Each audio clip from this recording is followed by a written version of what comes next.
Hello दोस्तों, आज के इस वीडियो में हम एडब्ल्यूपीएल का यानी कि एस्क्लेपियस वेलनेस कंपनी का प्रोडक्ट अस्थम डॉग सिरप के बारे में बात करेंगे। दोस्तों, यह अस्थम डॉग सिरप स्पेशली जिनको अस्थमा, दमा या सांस की समस्या है या सांस लेने में उनको प्रॉब्लम हो रही है, इन सभी समस्या को ठीक करने के लिए इस अस्थम डॉग सिरप को बनाया गया है। मतलब कि यह प्रोडक्ट आपकी अस्थमा से संबंधित सभी बीमारी को ठीक करने में मदद करेगी। तो दोस्तों, आज के इस वीडियो में हम एडब्ल्यूपीएल का प्रोडक्ट अस्थम डॉग सिरप के बारे में बात करेंगे। हम बात करेंगे कि इसका फ़ायदा क्या है, इसमें कौन-कौन से इंग्रेडिएंट डाला गया है, इसको कैसे यूज़ करना है, जब आप इसको यूज़ करेंगे तो किन बातों का आपको ध्यान में रखना है, इसका एमआरपी प्राइस क्या है और आप इसको कैसे खरीद सकते हैं।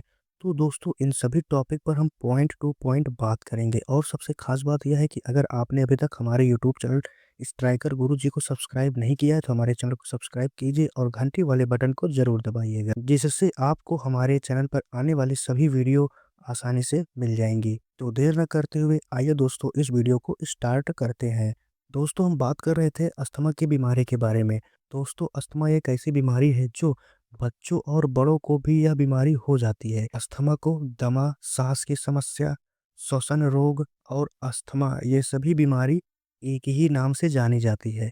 अस्थमा या दमा की बीमारी होने के कई कारण होते हैं, जैसे कि कफ की समस्या, सांस लेने में समस्या, पोल्यूशन, केमिकल रिएक्शन के कारण से। दोस्तों, अस्थमा एक बहुत ही गंभीर समस्या है। अगर हम भारत की बात करें तो इतनी आबादी वाले देश में लगभग 6% बच्चे, 12% युवा अस्थमा से पीड़ित हैं और एक अनुमान के मुताबिक भारत में लगभग 3 करोड़ 43 लाख लोग अस्थमा से पीड़ित हैं। अस्थमा एक ऐसी बीमारी है जो एक क्रोनिक समस्या की तरह है, जैसे कि डायबिटीज, हाइपरटेंशन। यह एक ऐसी बीमारी है जो जड़ से नहीं जाती, सिर्फ हम इसको कंट्रोल कर सकते हैं दवा के माध्यम से।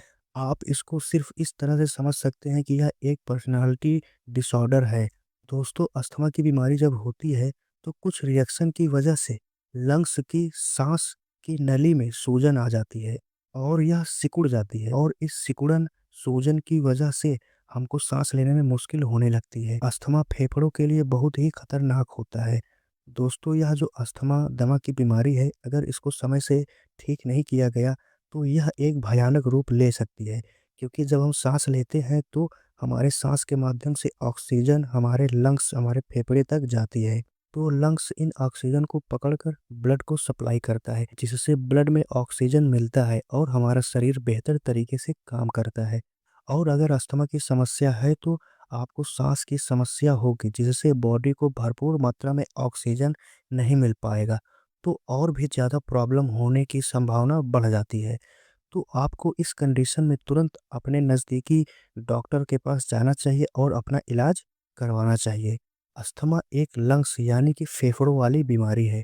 तो दोस्तों, अस्थमा दमा होने पर बहुत सी समस्याओं का सामना करना पड़ता है। दोस्तों, कुछ वजह ऐसी है जिनके कारण से अस्थमा दमा की बीमारी हो जाती है। अगर आप ज़्यादा पोल्यूशन वाली जगह पर रहते हैं या ऐसी जगह पर जॉब करते हैं जहाँ पर धूल और केमिकल धुआं होता है, तो इस कंडीशन में शुद्ध ताज़ी हवा नहीं मिल पाती, जिससे हमारे लंग्स, फेफड़े में इन्फेक्शन हो जाता है और यह हमारा लंग्स डैमेज हो जाता है। तो अस्थमा की बीमारी होने के चांसेस बढ़ जाते हैं। और एक कारण यह भी है, बढ़ती हुई पॉल्यूशन, पारिवारिक जेनेटिक की वजह से भी अस्थमा की समस्या हो जाती है। पुरुषों में महिलाओं के अपेक्षा अस्थमा होने के ज़्यादा चांसेस होते हैं।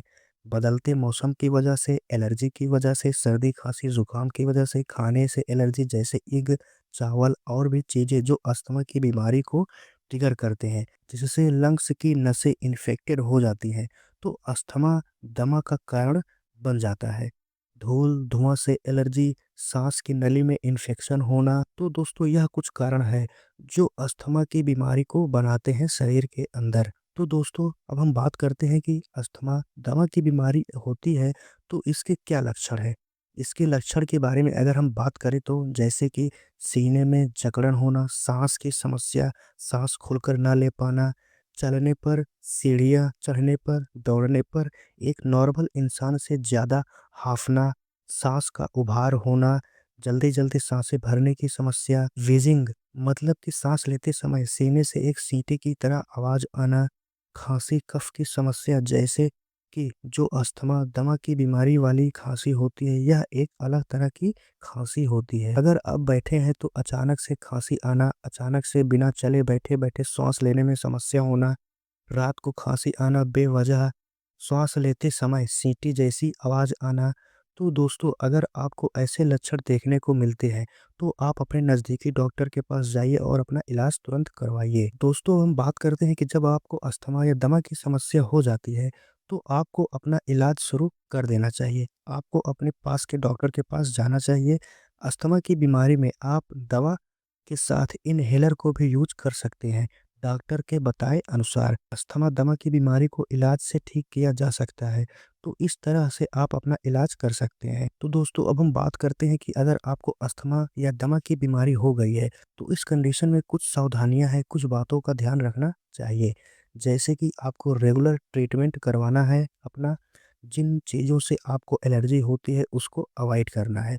स्मोकिंग, धूम्रपान नहीं करना है। गलत लाइफ़स्टाइल और खान-पान को सुधारना पड़ेगा आपको। मोटापा को कम कीजिए। अस्थमा की बीमारी में आपको पालतू जानवर, कुत्ता, बिल्ली, खरगोश, पंछी, इन सब से दूर रहना है अगर आपको इनसे एलर्जी होती है तो। एक कारण यह भी होता है और वह पोलन की समस्या है। यह फ्लावर से होता है। अक्सर लोग अपने घरों में जो फूल पौधे को लगाते हैं, तो इनके फूल से पोलन निकलते हैं, तो इनसे एलर्जी की समस्या हो सकती है। तांबे के बर्तन से भी एलर्जी होने के चांसेस होते हैं जिनको अस्थमा की बीमारी होती है। कॉटन वाले बिस्तर से भी एलर्जी हो सकती है क्योंकि कॉटन के जो धूल के कण निकलते हैं या सांस के माध्यम से बॉडी के अंदर जाते हैं, तो उनको सांस फूलने लगती है। फंगस के कारण एलर्जी होती है, जैसे कि घरों की दीवारों पर नमी की वजह से फंगस, फफूंदी, काई लग जाती है, तो इससे भी कुछ लोगों को एलर्जी होने लगती है। आपको शराब, कोल्ड ड्रिंक, सिगरेट, धूम्रपान, नशीले पदार्थों का सेवन नहीं करना है। मांस, मछली, इग, ये सब को खाना कम कर देना चाहिए आपको। तो दोस्तों, आपको इन सभी बातों का विशेष ध्यान रखना चाहिए। दोस्तों, अस्थमा की बीमारी होने पर खाने-पीने की चीज़ों पर भी विशेष ध्यान देना चाहिए। आपको हेल्दी खाना खाना चाहिए। जंक फूड, फास्ट फूड, तेल, ऑयल वाली चीज़ों को नहीं खाना चाहिए। पैकेट वाले खाने को नहीं खाना है। घर का ताज़ा खाना खाइए। सलाद, ग्रीन वेजिटेबल, फ्रूट, जूस को खाना चाहिए। विटामिन डी के लेवल को बैलेंस में रखना चाहिए अपने शरीर में। मैग्नीशियम वाली चीज़ों को खाओ, यह लंग्स के लिए फ़ायदेमंद होता है। अगर बच्चों को अस्थमा है तो उनके खान-पान पर आपको विशेष ध्यान देना चाहिए। तो दोस्तों, आपको इन सभी बातों का ध्यान रखना चाहिए। दोस्तों, इसके साथ में आपको रोज़ाना एक्सरसाइज, जिम, सुबह टहलना या फिज़िकल एक्टिविटी को ज़रूर करते रहना चाहिए। आपको योगा करना चाहिए, जैसे कि सेतुबंध आसन, प्राणायाम, कोबरा पोज़, कैमल पोज़, ये सभी चीज़ें लंग्स को मजबूत बनाते हैं। तो एक्सरसाइज़ बहुत ही ज़्यादा ज़रूरी है। रोज़ाना आपको 30 से 40 मिनट तक एक्सरसाइज़ करना चाहिए। तो दोस्तों, ये रहे अस्थमा दमा की बीमारी और इससे रिलेटेड कुछ इम्पोर्टेंट बातें। तो दोस्तों, अब हम बात करते हैं कि अगर किसी को दमा, अस्थमा की समस्या हो जाती है, साँस की समस्या हो जाती है, तो इसको कैसे ठीक करें? तो दोस्तों, आपको एडब्ल्यूपीएल यानी कि एस्क्लेपियस वेलनेस कंपनी का प्रोडक्ट अस्थम डॉग सिरप को ज़रूर यूज़ करना चाहिए। एडब्ल्यूपीएल ने इस प्रोडक्ट को कई सालों तक अच्छे से रिसर्च करके बनाया है। यह प्रोडक्ट खाँसी, साँस लेने की समस्या, अस्थमा, दमा, श्वसन रोग, इन सभी बीमारी को ठीक करने में आपकी हेल्प करेगा। यह प्रोडक्ट अस्थम डॉग सिरप एकदम केमिकल फ्री है क्योंकि इस प्रोडक्ट को आयुर्वेदिक जड़ी-बूटियों से बनाया गया है। इस प्रोडक्ट को स्पेशली अस्थमा की समस्या को ठीक करने के लिए बनाया गया है। और दोस्तों, हमने इस वीडियो में जितना भी अस्थमा, दमा से संबंधित बातें की है, उन सभी परेशानियों में, उन सभी बीमारियों को ठीक करने में यह प्रोडक्ट आपकी हेल्प करेगा। तो दोस्तों, अब हम बात करते हैं कि इस अस्थम डॉग प्रोडक्ट में कौन-कौन से इंग्रेडिएंट डाला गया है। तो इसमें डाला गया है लिसोड़ा, पुष्कर मूल, सिरास, बहेड़ा, काकड़ा सिंघी, यूं केसर, नीलकुंडी और खैर। तो दोस्तों, यह इंग्रेडिएंट इसमें डाला गया है। तो दोस्तों, अब हम बात करते हैं कि इस प्रोडक्ट को कैसे यूज़ करना है। यह प्रोडक्ट आपको लिक्विड फॉर्म में मिलेगा। बोतल को खोलने से पहले अच्छी तरह से हिलाना है। 10 एमएल रोज़ाना भोजन के 1 घंटे बाद पीना है, शाम सुबह दोनों समय। तो इस तरह से आप इस प्रोडक्ट को यूज़ कर सकते हैं। दोस्तों, जब आप इस प्रोडक्ट को यूज़ करेंगे तो कुछ सावधानियाँ हैं, कुछ इम्पोर्टेंट पॉइंट्स हैं जिनके बारे में आपको पता होना बहुत ही ज़्यादा ज़रूरी है और वह सभी बातें आपके मोबाइल स्क्रीन पर दिख रहा है। आप इस वीडियो को रोक कर इन सभी बातों को ज़रूर पढ़िए, फिर इसके बाद आगे की वीडियो को देखिए। तो दोस्तों अब हम बात करते हैं कि इस अस्थम डॉग सिरप के प्राइस के बारे में। इसका एमआरपी प्राइस है 1740 रुपये, डीपी प्राइस है 1344 रुपये। 8 एसपी का यह प्रोडक्ट मिलेगा। इसकी जो नेट क्वांटिटी होगी 500 ml, यानी कि यह प्रोडक्ट आपको 500 ml में मिल जाएगा, आधा लीटर में। दोस्तों अगर आप यह प्रोडक्ट को खरीदना चाहते हैं तो आपको इस वीडियो के डिस्क्रिप्शन में हमारा कॉन्टैक्ट नंबर मिल जाएगा। आप उस नंबर पे कॉल या व्हाट्सएप करके हमसे बात कर सकते हैं। तो दोस्तों आज के इस वीडियो में हमने एस्क्लेपियस कंपनी के प्रोडक्ट अस्थम डॉग सिरप के बारे में बात किया। यह वीडियो में दी गई जानकारी आपको कैसे लगी, आप हमें कमेंट में अपना कीमती जवाब जरूर दीजिएगा और इस वीडियो को लाइक कीजिए और अपने दोस्तों के साथ और अपने व्हाट्सएप के सभी ग्रुप में इस वीडियो को शेयर कीजिए।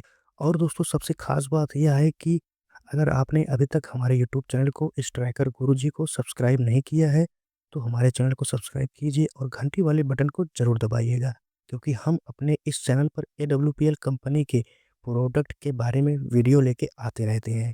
तो आप सभी वीडियो के बारे में आसानी से जानकारी ले सकते हैं हमारे इस चैनल से जुड़ के। तो मिलते हैं दोस्तों नेक्स्ट वीडियो में। थैंक यू दोस्तों।